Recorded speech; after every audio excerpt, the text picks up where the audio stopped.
West Ham have lost 2-0 to Tottenham away from home in one of the worst, if not the worst, performances of the season in a London derby.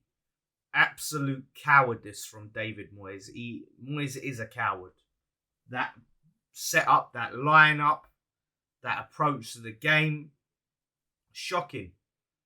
Going with a back five and three defensive midfielders. Just two attacking players in the side against the Spurs team who leaked 4 goals last game against Leicester. Got Fraser Forster in goal, who's awful right now. Honestly, Bentancur, one of their best players, out injured with a weak midfield. Oliver Skip and an out of form Højbjerg. I can't believe it. I say, why can't I believe it? I can believe it. But I can't believe that the manager would have that approach. So fearful going to Spurs. Just crap football. Like I said, they have that keeper in goal registered 1 shot on target. Registered 4 shots on target in our last 3 games. It's not good enough. It's really not good enough. And people were getting so excited. We've turned a corner, and this is a great point, and that's a great point. But we're still crap. Celebrating. We got a point against a crap Newcastle. I say crap Newcastle, an out of form Newcastle side. Newcastle side that have been in poor form, and a crap Chelsea team. who went on to lose against Southampton. And we celebrate that and think, it's all fine and dandy. We get a point against Spurs and beat Forest. People are sitting there acting like Forest is a given. It's not. It's really not. I just can't see a point where Moyes stayed, where I'm happy with Moyes staying. It would take him winning the FA Cup. Even winning the Conference League, I'd want him to take that and piss off. I can't stand to watch this football anymore. We are an awful, awful side to watch. Awful. It's honestly so boring. So boring. Like, people say, you can't expect to win against Spurs away. You can't expect to win that. Can't expect to get anything from that. If you get a point, it's a bonus. So why not go for it?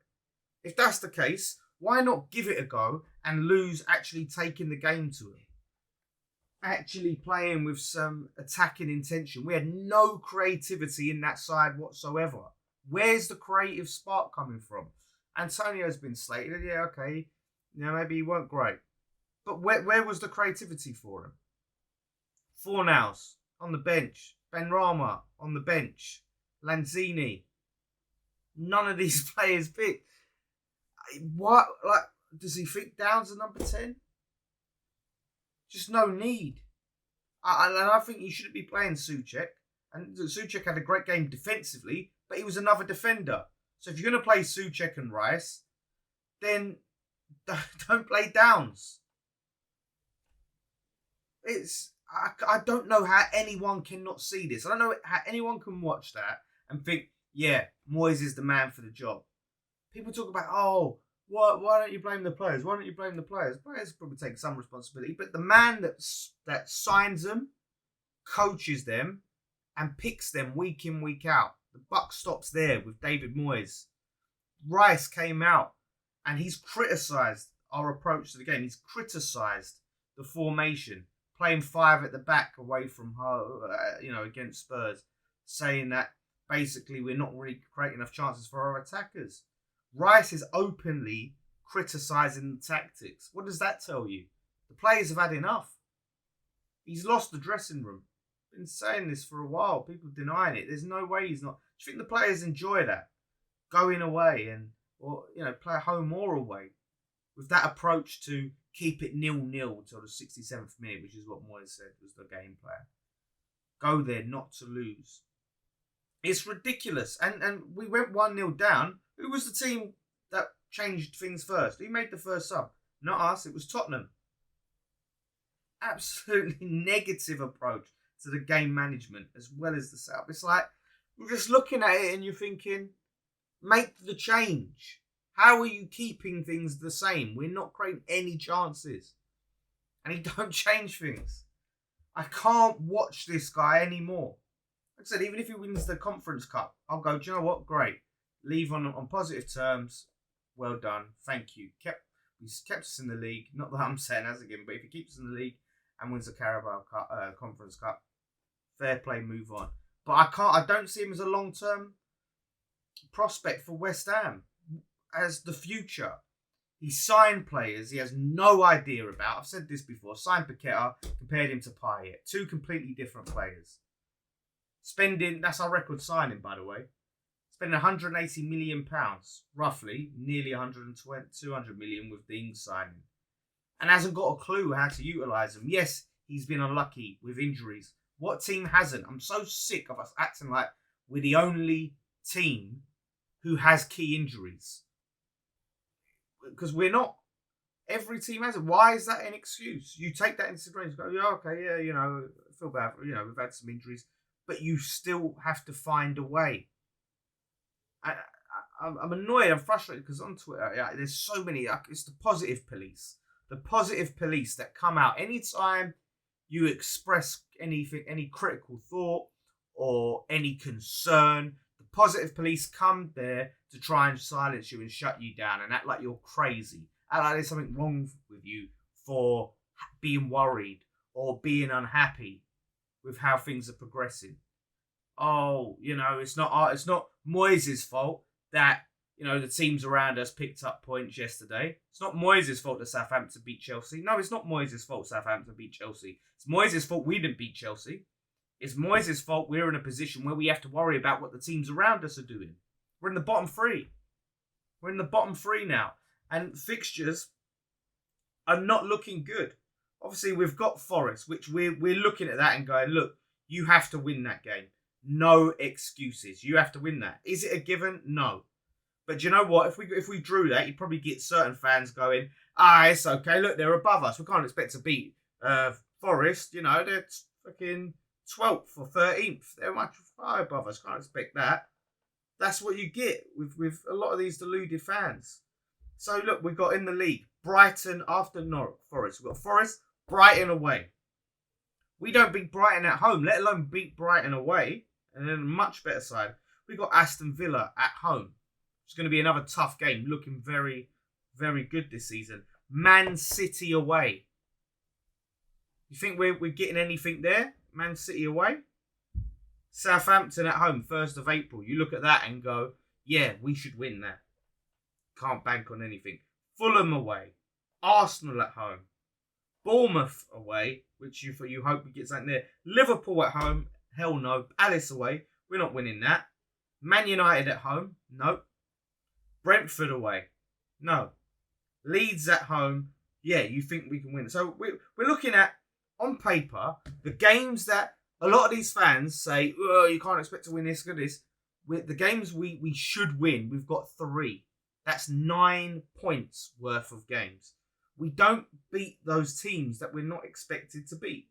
So if we got 9 points, we won those 3 games. That's 29 points. A couple of draws here and there. I think we're going to get 11 draws. 3 wins, 11 draws.